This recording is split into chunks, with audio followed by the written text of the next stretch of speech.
स्नान करिब नहिले जीवे हान करिब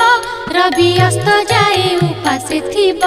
एमंत कहिण गला कामिनी साधु बुढ़ा जे विचारिला पुणी आहा विधाता मते हा कलु एकाळे मते हा सुनाइलु।